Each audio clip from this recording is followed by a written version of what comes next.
Right, welcome to episode 1 of Talking in Pears. Today I am joined by Morgan Allen, and if you ask him, a Welsh rugby legend. Best way to start, mate, is to tell everyone, who you are and where you've played. I think that'd be a really good place to start, mate. Yeah, like Phil said, my name's Morgan Allen. Started off local club, as I imagine most youngsters do, especially in Wales. It's kind of, rugby's the number one sport. So you get any little club on a Sunday, and you're playing at sort of 10, 11 o'clock in the morning with a little hot dog after, which appealed to me more than anything else. Kind of stayed there for the next 10, 12 years or so. Made my way up to kind of my local big club at the time, which was Pontypool. Obviously a lot of history there. Very, very chuffed to get up there and play for the badge after all the history and going to watch them when I was growing up. Spent only a season there. And then whilst with the Welsh under 20s, opportunity came my way to go down west and sign for the Ospreys. Spent 5 seasons down there. Really enjoyed my time there. Learned a hell of a lot. Played with a lot of legends of the game. Throughout the time that they come and go. After 5 seasons there, it was time to move on in pursuit for a bit more regular rugby. Moved even further west, down to the Scarlets. Again, really enjoyed my time down there. Finished up down there then after just 2 seasons. Had a bit of a stint in the Welsh Prem whilst deciding what to do with myself. Opportunity come my way to move to London. A little bit too good to turn down. Took the opportunity to go and play for the Trailfinders for best part of the season, pretty much. It was about October time till the end of that season. Kind of towards the end of that season, knew that maybe it was time for the real world. Found my way back to Wales, back to Cardiff. Got myself a proper job, with a brewery, if you can call it that. And then just carried on playing sort of semi-professionally with Cardiff and really enjoying it there. We're fitting it around work. So you've somehow managed to transition from a sport that's got probably a reputation for a nice, a decent drink, and then gone straight into working in drink.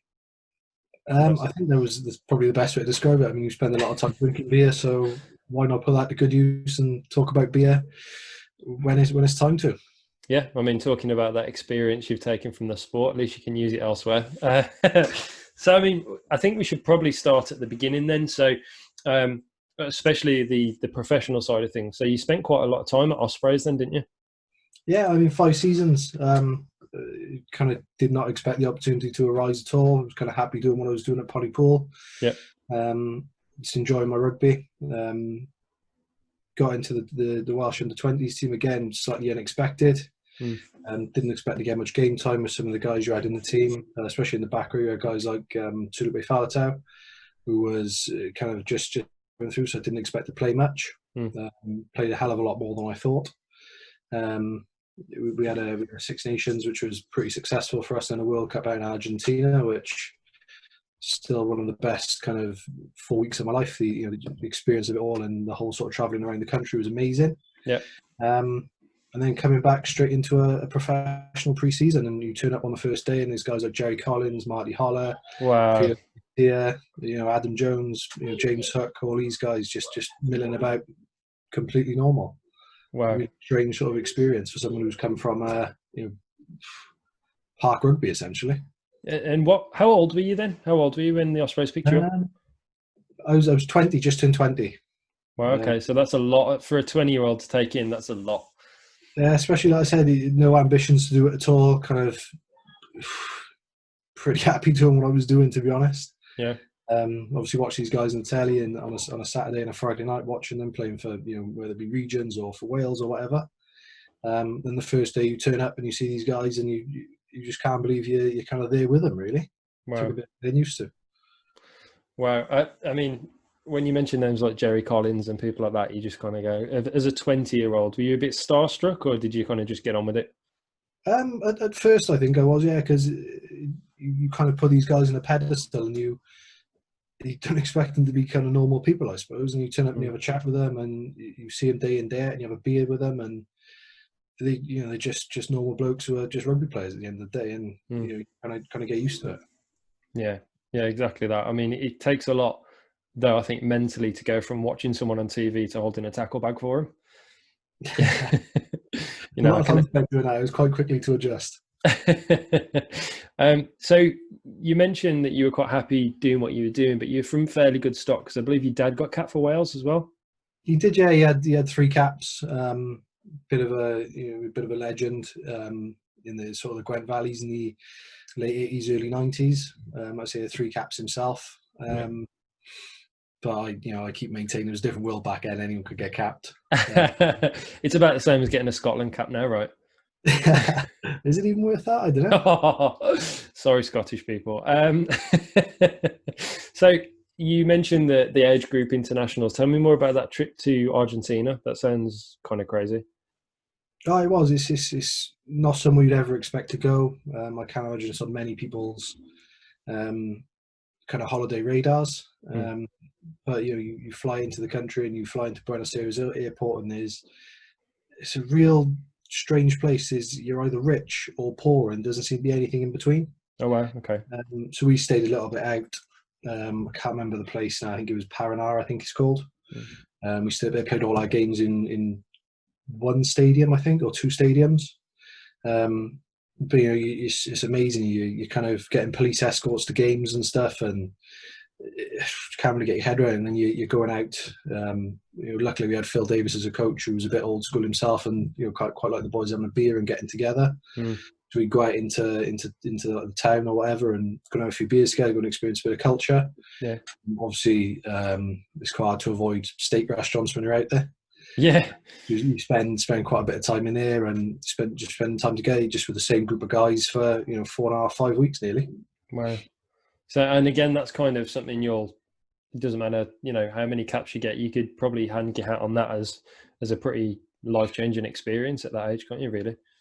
Yeah, I mean, definitely it's not somewhere I'd ever think about going or ever thought about going. And it's just a bit of a weird experience, to be honest, to be in a country like that with like-minded people out there to play rugby, essentially, especially coming from Pontypool, where you're playing in ankle-deep mud around South Wales most of the time. So fast forward, you've spent 5 years at the Ospreys playing number 8, right? Or in the back row?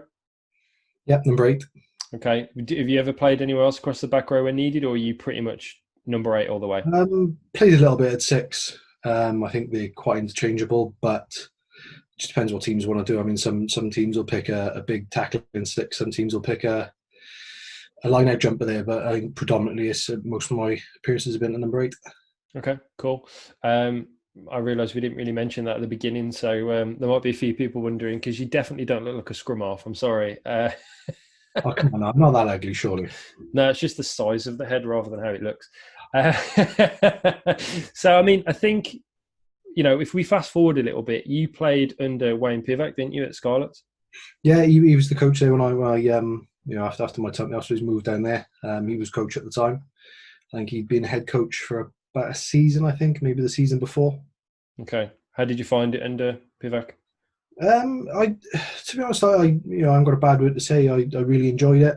It was an opportunity, and when we sat down and we had a meeting, me, my agent, and Wayne, we sat down and had a chat about what he wanted from me and what he expected of me. Made perfect sense. From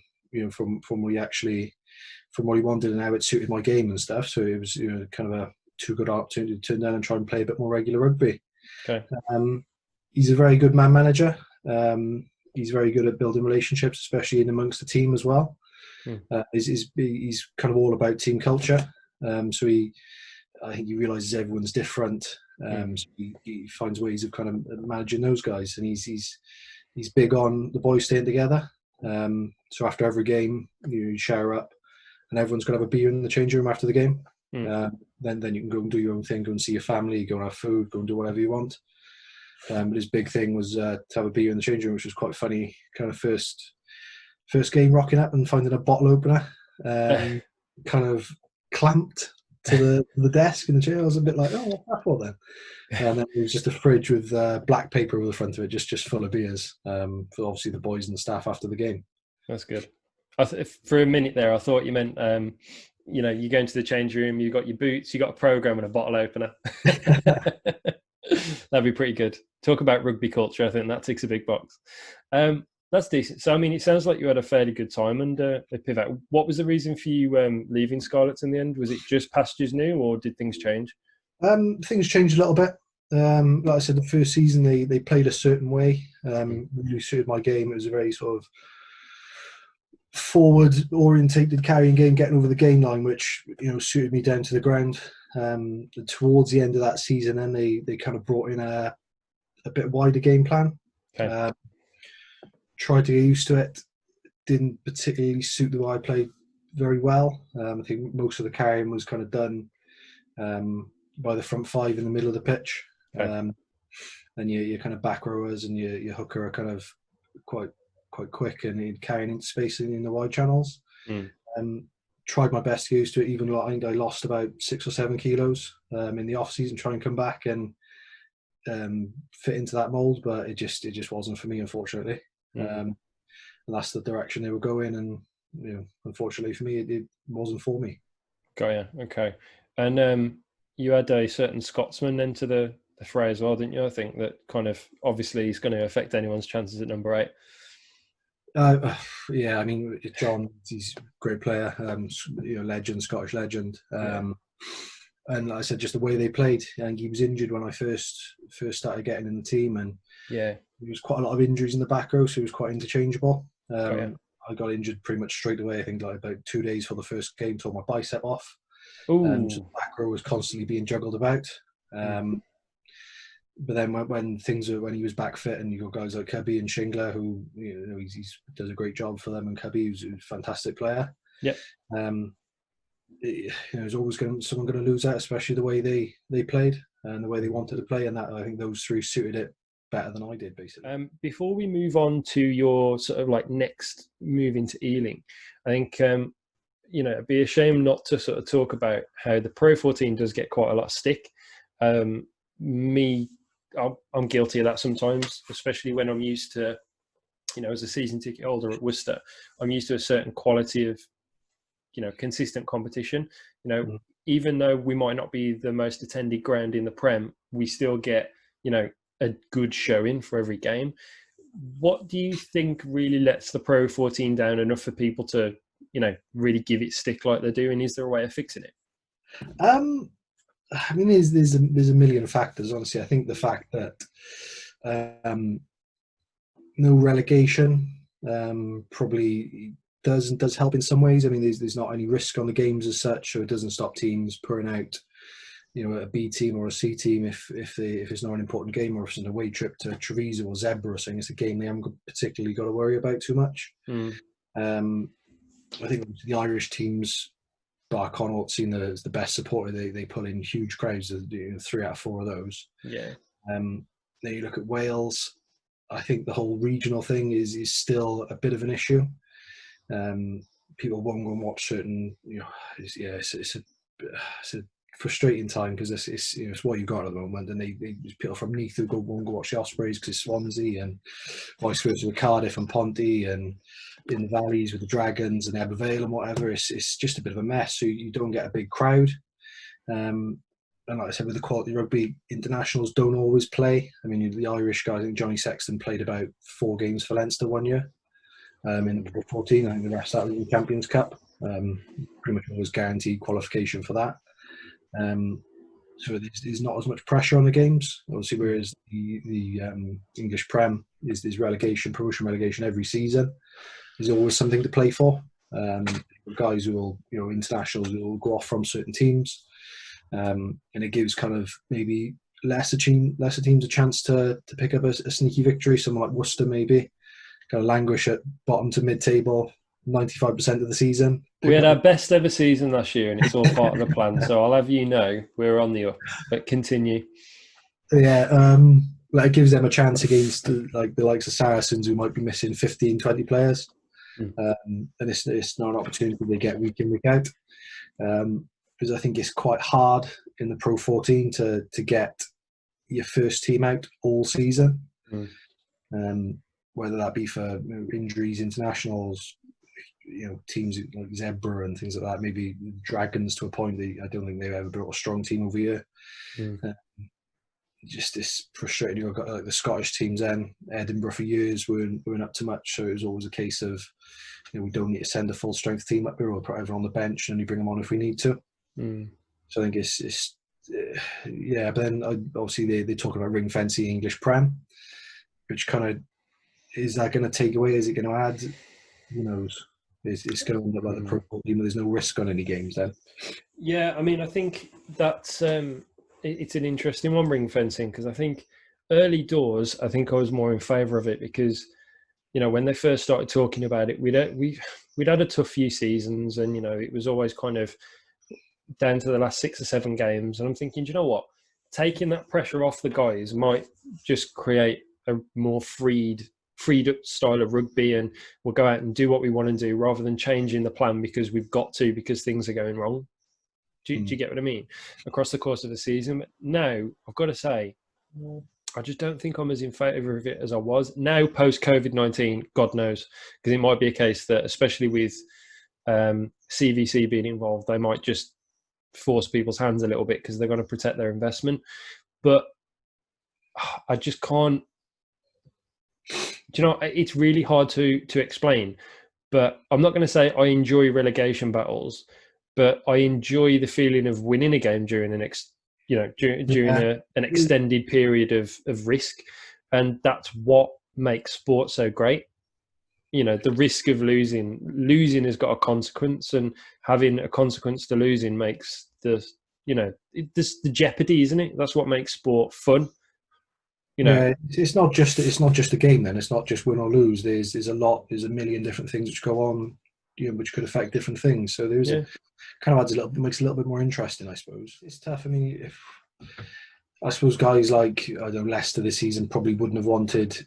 We're probably quite glad there was no promotion relegation with Sarri's going down, and Newcastle coming back up. But when you've got guys like the Championship, everyone harks back to the the example of Exeter, the way they've come up and kind of done what they've done. Yeah, I do understand ring fencing, because I think the gap between those 13 teams now and kind of in the Championship is too big, especially with the CVC money coming in for the stakeholders and whatever. And the funding being cut to the Championship clubs, which is now going to extend the gap further.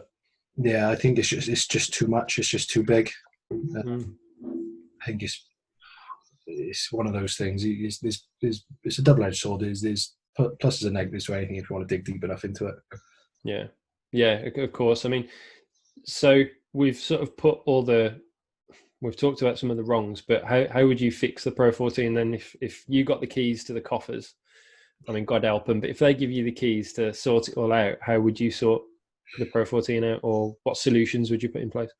Well, I think the way they're going about at the moment, expand it into South Africa and stuff, has that really worked? I don't know. I know the Southern Kings, they play in a massive stadium with about 70,000 people, and there's about 250, 300 people there. Is it really worth the flight? I know they bring in a bit of extra money, but it's great to have a trip out to South Africa once or twice a year and a bit of sun, a few beers, and go on safari. But is it worth exploring a British league, or maybe trying to get some of the France Pro D2 teams in, or trying to expand the league a little bit more? Who knows? It's so many different things that you could look at, and whether they'd work or not is the big thing. I mean, we've discussed the British League before, haven't we? And I think long term, especially with how things might look, financially post pandemic, I think that might eventually be an option. And we've discussed the format previously. So, I mean, I can't remember exactly how it went, but it was pretty much an NFL style conference system, wasn't it, really? Yeah. Which is similar to the model that it follows now. It's just got more teams in it, and the playoffs would be better and more interesting. And you might meet clubs that you might not necessarily meet in the normal season. Which I think is part of the beauty of the Champions Cup a little bit. You kind of get to play those European teams, and would bring in a British league and take away from that a little bit. Because you're playing against French teams.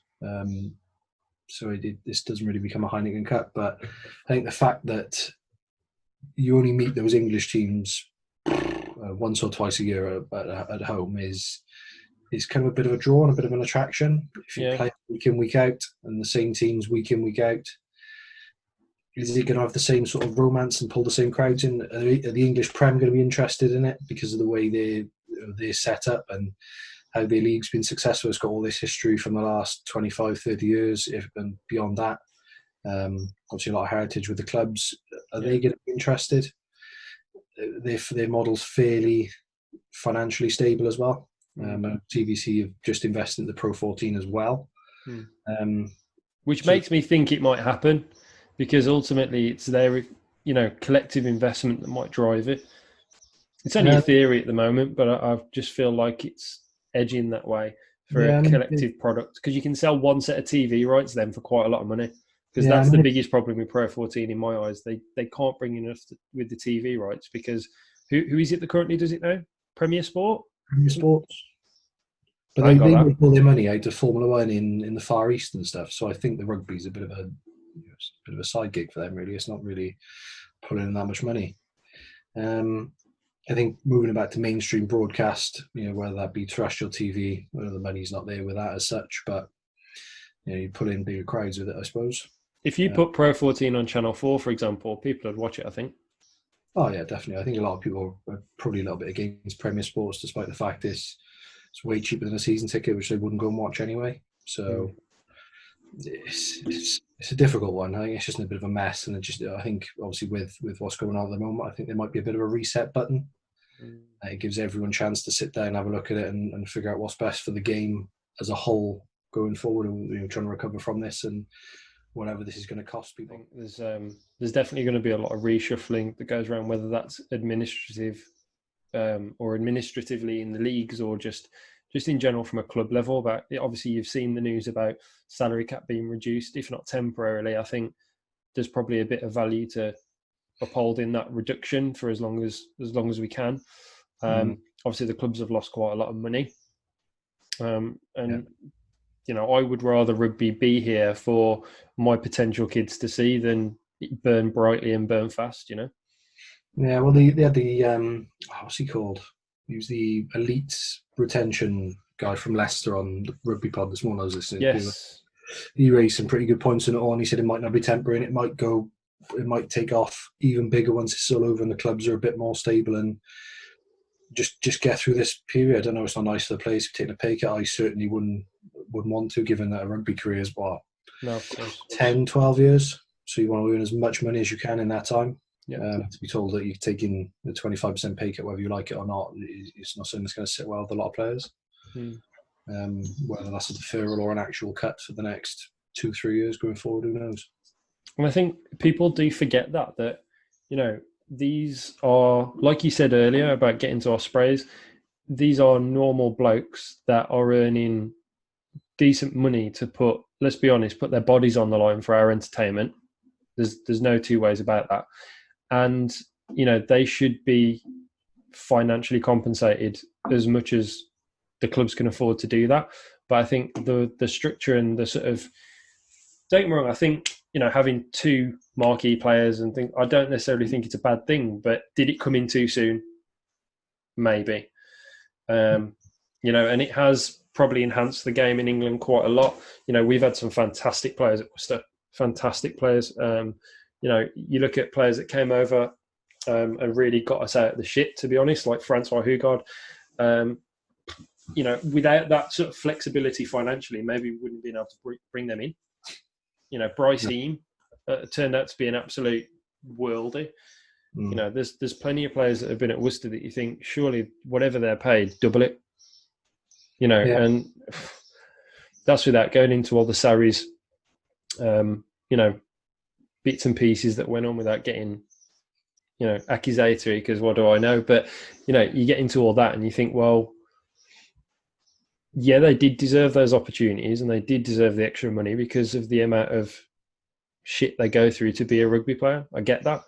But I think it's really easy from a fan perspective when you scroll through, Rugby Onslaught and pages like that, and then it's just people going, right, just cut their wages. What? Okay, well, I'll cut your wage then at whatever you do for a job. Yeah. How does that sit with you? People forget sometimes they've got families, mortgages, Yeah, they're man. living within their means. So, if you get paid X amount, you're going to live to it. If you get paid 20 grand a year, you're going to live to that. If you get paid 200 grand a year, you're going to live to that. Yep. Obviously, there's a way to be sensible in between, but it's like I said, it's a very short career. Then you've got to almost start, like I found out, from kind of square one once you're out of it, and you sort of come out of rugby and you go, right, well, I'm 30 odd. If you're lucky to get to 30 odd, and you're kind of trying to find a day job which is going to get you by. That's a bit of forget. And by this point, they're 10, 15 years into their career, earning probably a lot more than most rugby players have to start on when they leave.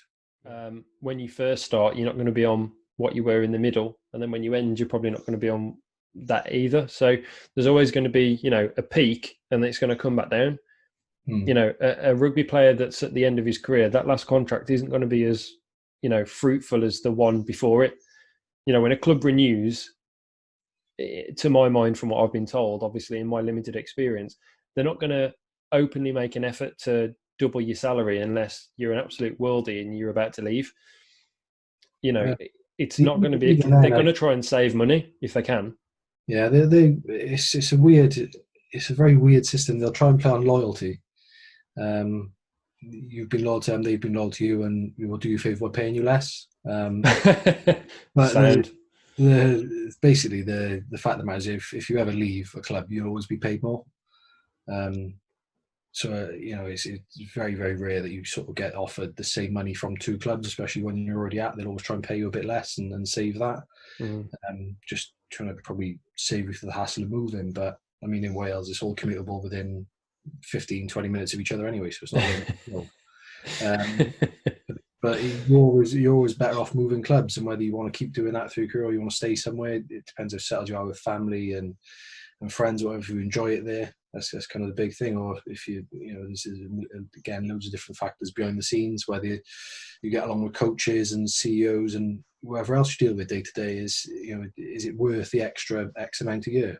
Sometimes it is, sometimes it's not. So saying that, I think that brings us really, you can tell you've had some kind of media training, really well up until the point where you left Scarlets and went to Ealing. So was that worth it? Was that something that was quite attractive to you, or was it a case of a change of lifestyle and live in London? What was the thing that made you move to Ealing? It was quite short because we played them in the I think it was the British and Irish Cup or something for the Scarlets 80, and we got pumped by about 80 points. Can't remember what the score was. Disgraceful performance. How some of those boys have still got pro contracts, I don't know. It was embarrassing. I spoke to the coach after the game there, and sort of didn't know Elephants. I didn't know much about the club. They were quite new. They come up pretty quickly out of nowhere. I knew there was a few Welsh boys there, so kind of did a bit of research into it, and then foolishly looked at the house prices in West London and thought, I can't afford to come down here. Yeah. So I kind of just said no.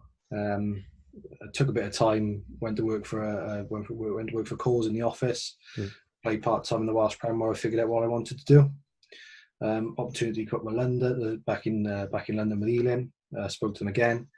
And they wanted an answer pretty much straight away. So I was in a bit of a tough situation. They were like, here's the contract, it's yes or no. Oh wow. So I had like about 8 hours to decide or something.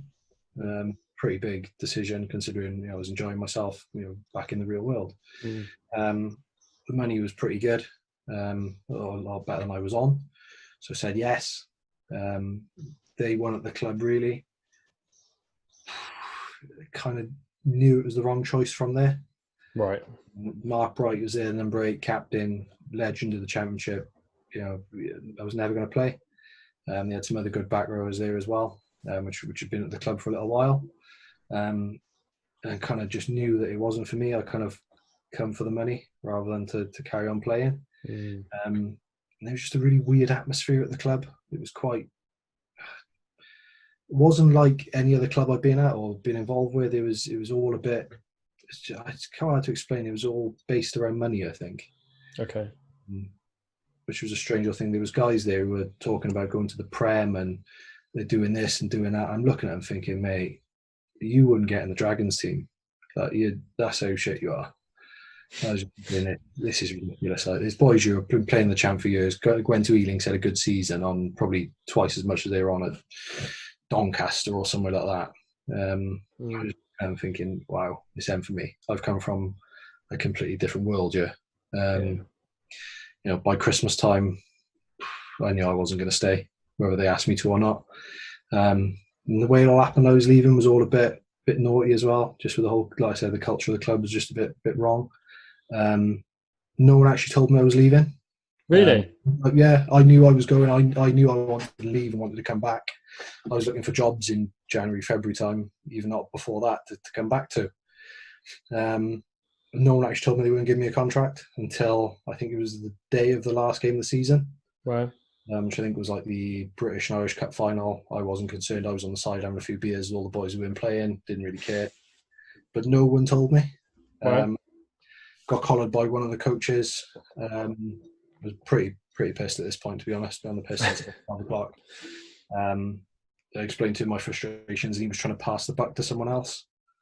And I was just like, this is prime example of, what's going on. Club. It was just all kinds of wrong there. Don't know if it's got any better since. But yeah, it certainly, didn't really enjoy my time there at all. Certainly tainted my experience of it all and the championship as a whole, I think. What did you think about the championship as a league? It was awful. It was awful. I mean, there was us and Bristol at the top. I think they lost to Bristol earlier on in the year before I got there. We nearly beat them back at home in the Sky cameras.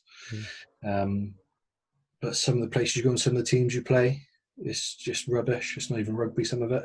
I think one of my first games was Rotherham away. It was about -5.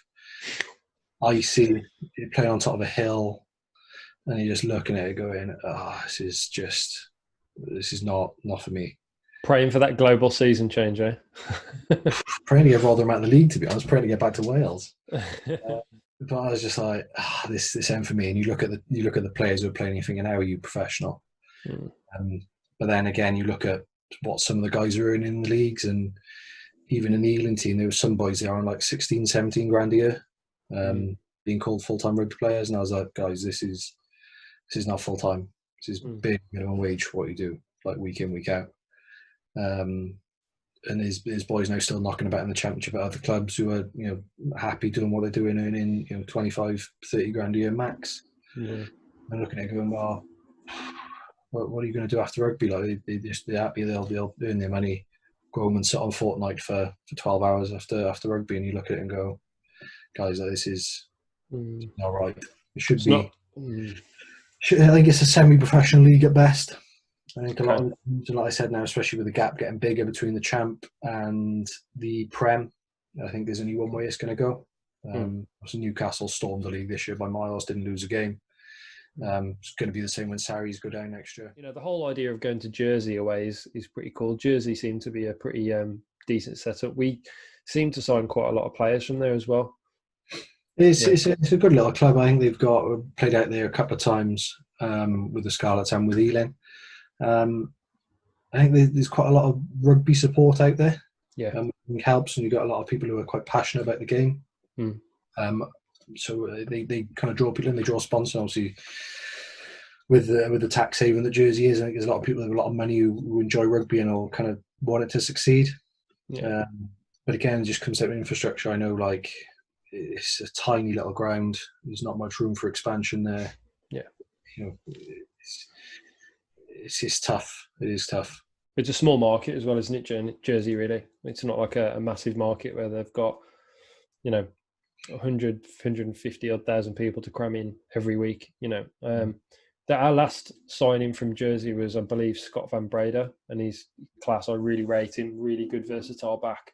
And some of the performances he was putting in just before this all kicked off, I was thinking, he's really going to peak into the team, but unfortunately it's kind of been curtailed by COVID, like a lot of things.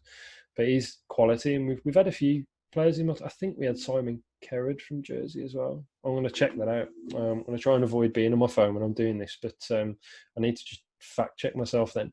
But so speaking of that, I mean, that was kind of the end of your professional rugby career to date, wasn't it? So how have you found moving back to the Welsh Prem?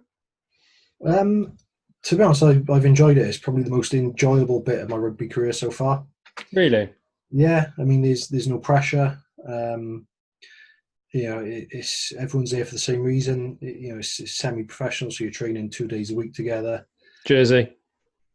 I got it right. Yeah, Simon Carried went to Jersey, then Worcester, then Harlequins. Cool. I knew I wasn't imagining it. Go on, carry on. No, I think it's been my most enjoyable because it's kind of going back to the roots a little bit. You're kind of going back to playing for enjoyment rather than anything else. Yeah. So I look forward to going training, look forward to playing, and look forward to having a beer after the game with the boys and a laugh. And luckily, it's a short walk into Cardiff from the pitch, so you shower up, do whatever you got to do after the game, and 5-minute walk, and you're in town. It's easy enough to commute to us.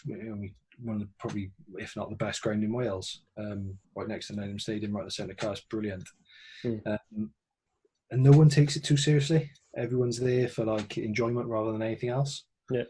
So you kind of get your training done, have a laugh, and it's just good fun. I've enjoyed it more than anything else, I think. Yeah. So kind of, would you say that is more in the spirit of rugby than your professional experience? Towards the end, yeah, I think because I kind of still trying to live that semi-professional amateur lifestyle for about a year or two at the Ospreys, and obviously you can't do that. You've got to be a lot more professional. You've got to be on things and your nutrition and training and whatever else. And I don't think I ever really fully appreciated that until it was maybe a little bit too late there.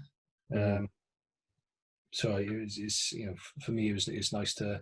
I did my time. I enjoyed it. I'm not going to say I had bad experiences and didn't enjoy my time as a professional. It was brilliant, but it's back now to what rugby's all about for me, I think.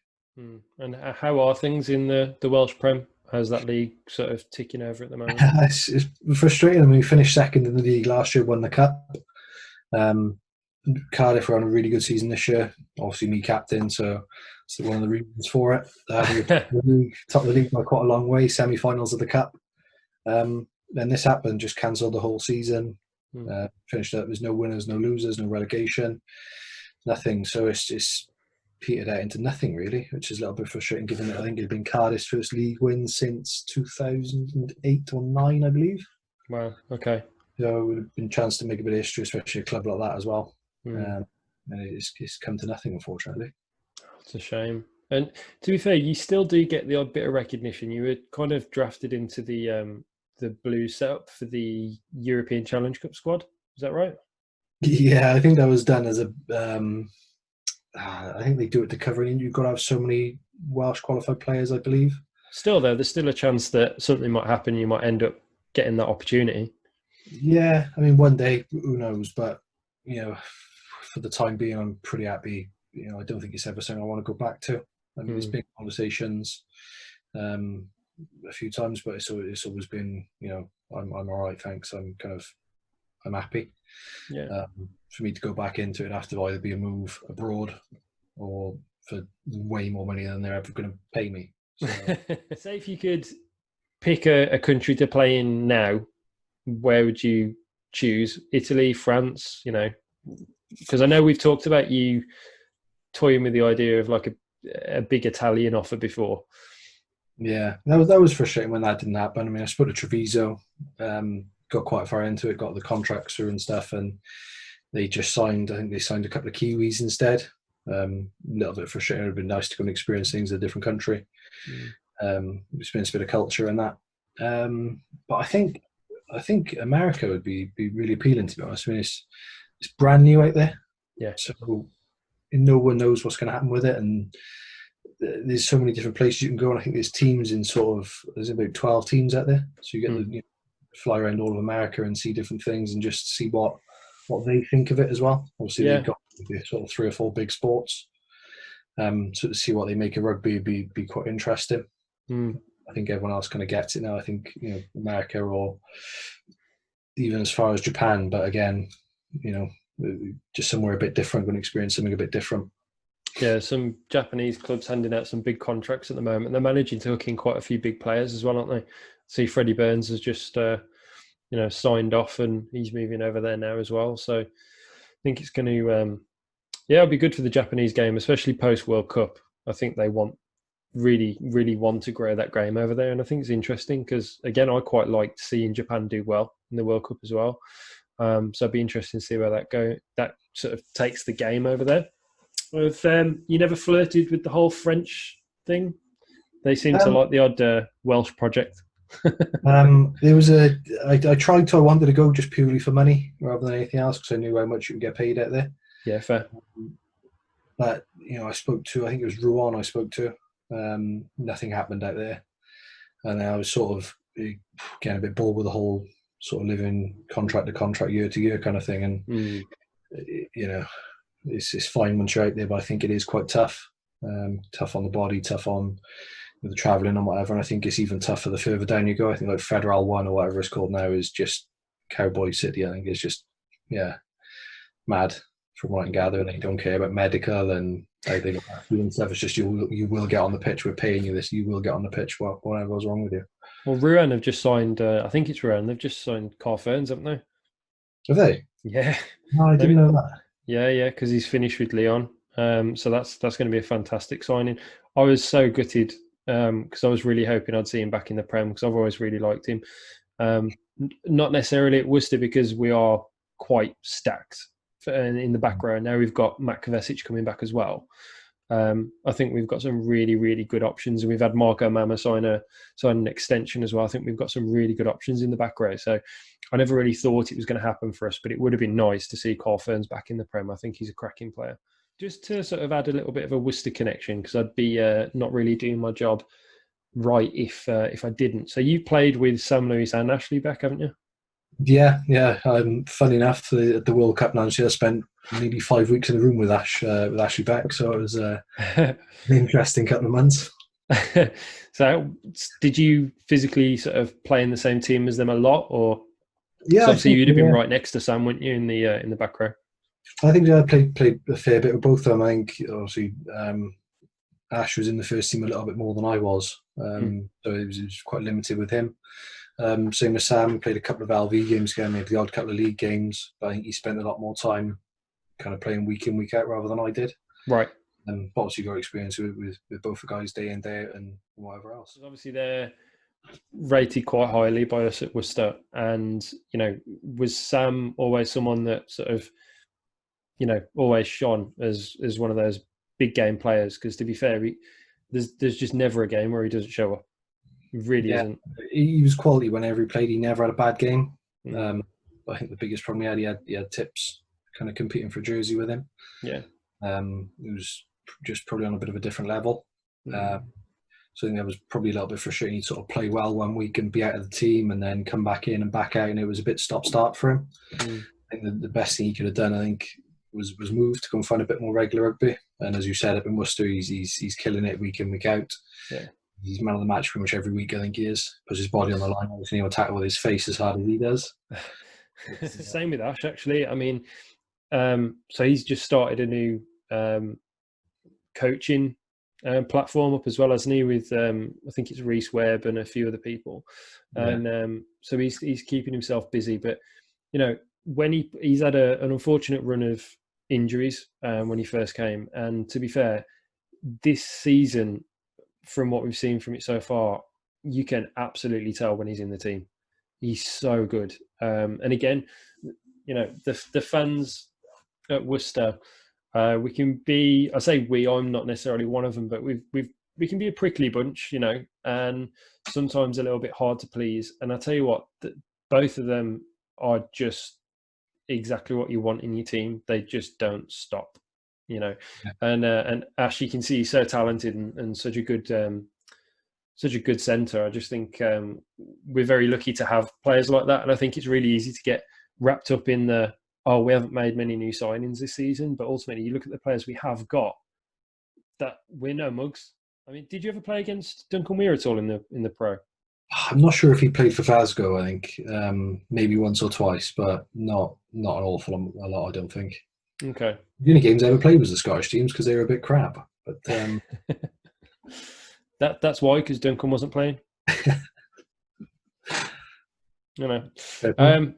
So I mean that probably takes me up to it's only a couple of more, and then I'll let you go. But what, especially in the Pro 14 more than anything, or Pro 12, it's Pro 12 when you were there, wasn't it? Yeah. Did you ever actually play Worcester? Because we had a few pre-season games against Ospreys. A couple of times, yeah. I think I played him in the LV Cup once, and the legend that is Andy Good played. Okay. I had a feeling he might have stepped me, and that was not a high point for me. Because I remember an away game to Ospreys, and it was literally our first pre-season game, I think. And I think this was the year and the tour, basically the bus burst into flames. Yeah. I played in that game. I had to lend John Thomas a pair of boots. Oh, really? Yeah. He shot a message out to the boys. Boys, anyone got a pair of size 12 Mizunos? Lying around. Yeah, mate, you crack on. Oh, decent. So, do you know John personally then? Yeah, he was there at the Ospreys same time as me. Of course he was. Yeah. I lived in his house for a bit. He had a house in Birch Grove, which she rented out to the Ospreys. So I lived in there for about 2 or 3 years. Okay. So yeah, Wow.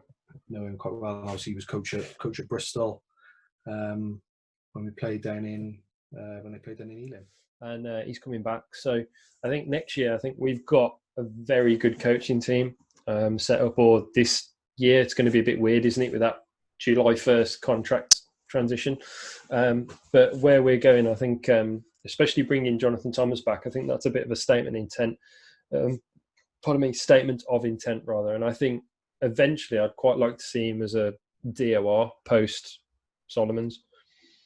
Yeah, I mean, there's no reason why not. Like I say, he's learned from Pat Lam for the last couple of years. He was always intelligent rugby player, and always kind of knew what he was doing with things. I think he might have even run the line at the Ospreys. So he's always taken that sort of coaching role on a little bit. Yeah. Obviously he's probably learned quite a lot. So he's probably going to take it out and develop even more with a bit more freedom up in Worcester, especially with, like you said, a young coaching group. Which would only be good. It might totally transform the way the club plays. Yeah, be interesting to see.